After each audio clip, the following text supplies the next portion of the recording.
Mari kita sama-sama berdoa membuka perisai kita sebagai orang tua.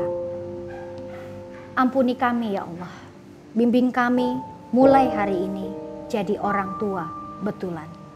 Bukan sekedar jadi orang tua kebetulan, tanpa ilmu, tanpa persiapan, tanpa tujuan. Maafkan kami anakku, kami begitu percaya diri akan dosa-dosa kami dan perisai kami sebagai orang tua. Bantu ayah dan bundamu melepas perisai yang kami cintai selama ini di Ramadan ini. Maafkan ayahmu, maafkan ibumu yang tak sesempurna ini. Bantu kami dengan doa darimu nak, agar ayah dan bunda dipilih Allah, dipantaskan Allah, dititipi anak-anak yang soleh dan ajaib. Kembali kepada orang-orang yang kita titipkan, anak-anak kita di rumah jika tidak menemani mereka. Bunda bayangkan bagaimana kualitas orang yang kita titipkan anak-anak kita selama kita tidak berada di sisinya. Apakah mereka lebih baik dari kita? Atau minimal sama dari segi wawasan, pendidikan, dan mentalitas? Kebanyakan mereka yang kita gaji selama ini tidak memiliki bekal pendidikan. Bahkan jauh pendidikannya di bawah kita. Dan kita cuek ketika kita lagi bareng dengan anak kita dan berharap anak cerdas, anak soleh, dan anak ajaib. Hello, ayah dan bunda, itu titipan Allah, bukan paket. Bagaimana ceritanya anak pengen seperti yang kita harapkan, tapi mereka lebih banyak waktu bersama orang-orang yang kita sendiri tidak tahu kualitas diri, sikap, dan pendidikannya. Dan kita sibuk mengurus kerjaan kita tanpa ada waktu lagi untuk melihat tumbuh kembang anak-anak kita. Inilah dosa yang kita cintai selama ini. Buat saya wajar jika anak-anak belum nurut sama kita dan tidak doyan belajar, tidak sesuai dengan ekspektasi kita. Dan itu semua terjadi karena kita tidak mau berubah jadi orang tua. Sedangkan kualitas diri kita, wawasan kita, pendidikan kita malah kita kasih ke pihak lain.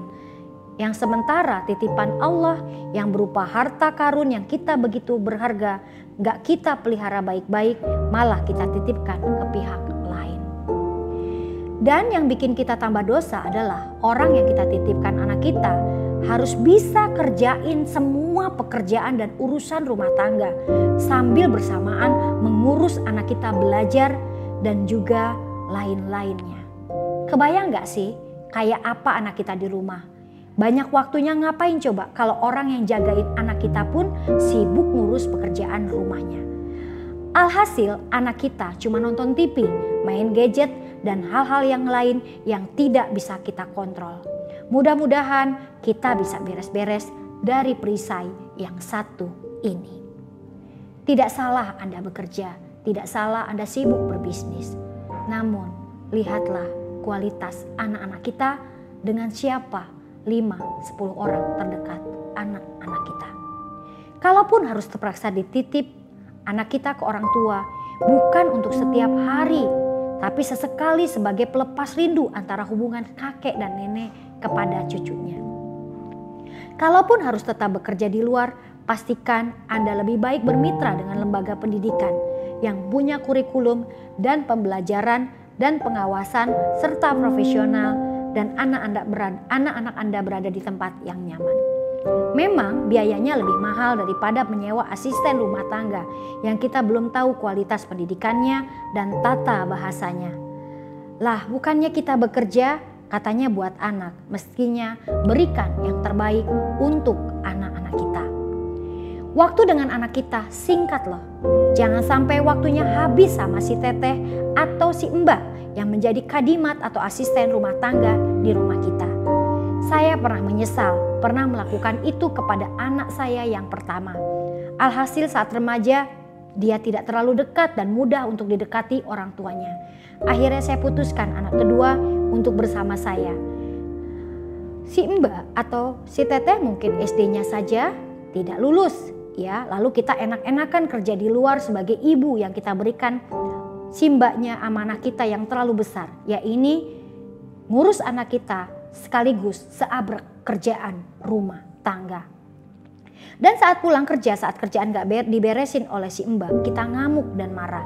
Please ya Allah, itu anak kita, bukan punyanya si mbak. Kita yang sebetulnya harus tanggung jawab dan kita memperkerjakan orang lain di rumah kita statusnya hanya untuk membantu. Bukan mengerjakan sampai semua urusan anak-anak kita.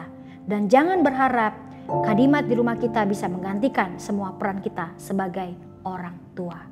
Sekali lagi, bagaimana kita bisa berharap anak-anak kita sama dengan standarnya dengan kita dan kualitasnya sama dengan kita. Kalau sebagai orang tua setiap hari mereka lebih sering diasuh yang standarnya bukan kita. Maka ketika anak bermasalah, anak tidak sesuai dengan kita, orang tua mulai stres, mulai bingung, mulai cari yang bisa disalahkan di luar dirinya. Bisa jadi kita menyalahkan pendamping anak-anak kita selama ini. Atau lingkunganlah yang salah, gurulah yang salah, dan gak becus, sekolah yang gak benar. Semua disalahkan kecuali diri kita sendiri. Mari orang tua yang ajaib sadar diri, sadar betapa kita cinta banget sama perisai kita yang satu ini. Mari di Ramadan ini membangun kembali keluarga dan anak-anak kita agar menjadi keluarga yang ajaib, selalu ditolong Allah. Ketika saya sebagai orang tua menerapkan ilmu rahasia magnet rezeki untuk saya belajar jadi orang tua yang lebih baik, saya pun diberikan petunjuk oleh Allah untuk bertemu ilmu orang tua yang telah saya tulis di buku Keluarga Ajaib akan pengalaman yang saya alami. Karena kita ketahui bahwasanya setiap diri kita itu unik dan berpola dan tidak bisa disamakan satu sama lain. Terima kasih, demikian sharing dari Bunda Dina. Semoga menjadi berkah untuk kita menjadi keluarga ajaib.